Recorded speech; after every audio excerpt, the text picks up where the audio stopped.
Audiência, estamos discutindo a autonomia financeira do Banco Central. Hoje, num evento em São Paulo, o ex-presidente do Banco Central, Henrique Meirelles, defendeu essa autonomia e é com ele que nós conversaremos agora aqui no Jornal Jovem Pan, ex-ministro da Fazenda e ex-presidente do Banco Central. Tudo bem, ministro? Muito obrigado mais uma vez por nos atender. Muito boa noite. Boa noite, é uma satisfação enorme conversarmos mais uma vez aqui com a Jovem Pan e falar sobre um tema absolutamente vital, eu diria até, para o bom desempenho da economia brasileira, controle de inflação e etc., que é também a autonomia financeira do Banco Central. E por que há tanta resistência, hein, ministro? Por que há tanta resistência do governo por essa mudança que, na prática, significaria o quê? Bom, em primeiro lugar, todos os governos do mundo, numa visão de curto prazo, normalmente, eles gostariam de controlar o Banco Central, o que é sempre uma péssima ideia, porque o Banco Central tem que ter uma ação técnica e qualquer decisão do Banco Central tem uma defasagem. Se você, por exemplo, sobe a taxa de juros, tem uma defasagem. Se a atividade está muito aquecida, isso está gerando inflação, você baixa um pouco o nível de atividade. E com isso você controla a inflação, que a médio prazo é a melhor solução para o país, né?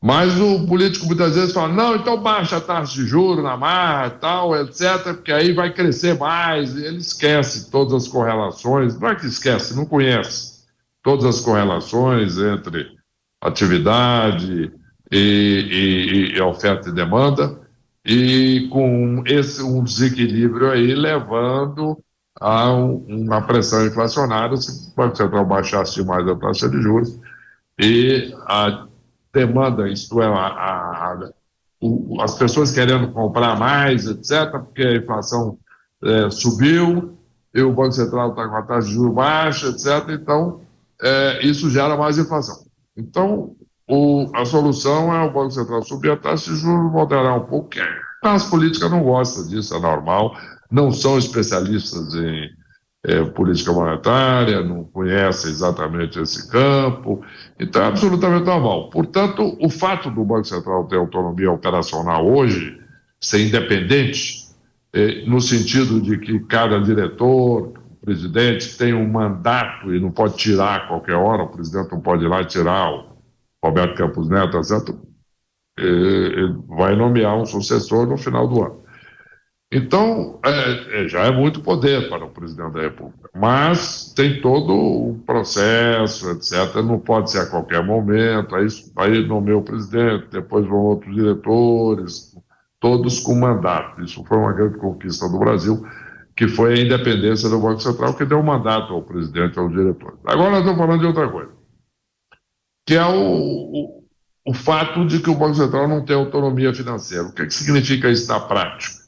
Sim. Significa que o governo, através lá dos ministérios lá que comandam aí a questão do salário dos funcionários públicos do Executivo, eles podem determinar os salários dos funcionários do Banco Central. E isso pode gerar problemas, você pode asfixiar o Banco Central de uma certa maneira se você controla abaixo da evolução da inflação, do mercado, dos demais servidores, a evolução do salário. O Banco Central está, na realidade, perdendo muita gente, muitos funcionários de valor, funcionários qualificados, etc. Então, é muito importante que o Banco Central possa ter autonomia financeira para fixar salários razoáveis, etc.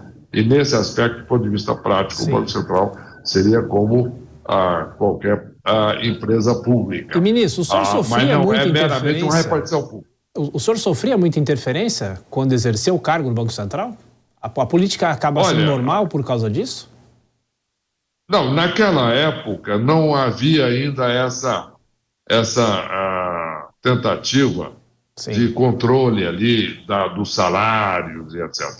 Era uma época onde isso ainda era tratado de forma mais profissional, né? E era uma época, inclusive, que não existia nem a lei de independência do Banco Central, mas que o Banco Central tinha a autonomia operacional. Então, isso tudo funcionou muito bem, etc. naquela época. Agora é que começou essa questão da asfixia financeira e da perda de funcionários pelo Banco Central. Naquela época isso não aconteceu. O senhor disse que o presidente do Banco Central não pode ser retirado, como nós estamos vendo essa situação na própria Petrobras. O senhor acha que nesse caso há interferência? O senhor chegou até a defender hoje no evento que os valores sejam pagos, né? Que os dividendos sejam pagos. O próprio governo teria interferido para que esses valores não fossem pagos na totalidade. O senhor acha que há também interferência na Petrobras nesse caso? São coisas diferentes ou não? Evidentemente que o Banco Central é diferente de uma empresa pública, nesse aspecto e em outros aspectos. No caso, a Petrobras é uma empresa com cotação de mercado, com ações cotadas na Bolsa de Valores, onde o governo federal, o executivo, é o maior acionista. E, como tal, ele tem poder para interferir. Tá? E é o que aparentemente está fazendo, e etc. Isso não é uma conduta adequada para que a Petrobras possa continuar dando resultados e podendo investir, etc., e gerando a energia que o país precisa e dando aos acionistas também da Petrobras o retorno, na medida que grande parte das ações da Petrobras estão no mercado. O governo tem o controle, mas a grande parte está no mercado. Portanto, é importante que isso seja respeitado. E só para a gente fechar, o senhor acha que a Petrobras também poderia ter uma mudança, se fala na própria privatização, mas numa outra característica para que também a empresa fique livre de interferências também na questão de preço de combustíveis? Como é que isso poderia se dar na prática, na sua avaliação, com tanta experiência no setor público?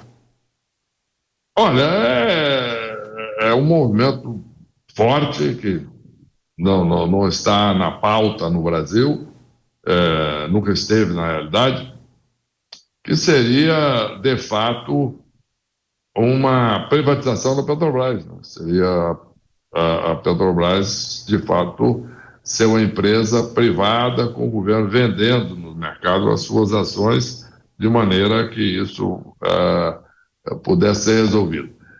Eu não gosto da ideia de uma empresa monopolista. A empresa monopolista de governo já não é tão bom, mas está no jogo. Agora, uma empresa monopolista privada, eu acho que é pior.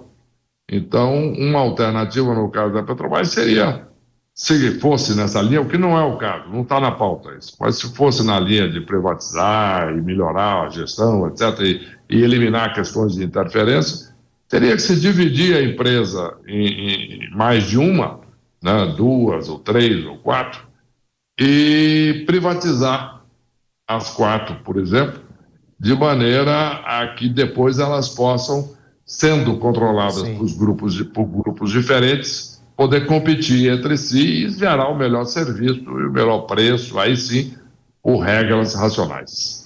Ex-ministro da Fazenda, ex-presidente do Banco Central, Henrique Meirelles, como sempre, muito obrigado pela gentileza, como o senhor sempre atende aqui a Jovem Pan, e um bom fim de semana, um abraço. Bom fim de semana para você e para todos aí os telespectadores. Um abraço.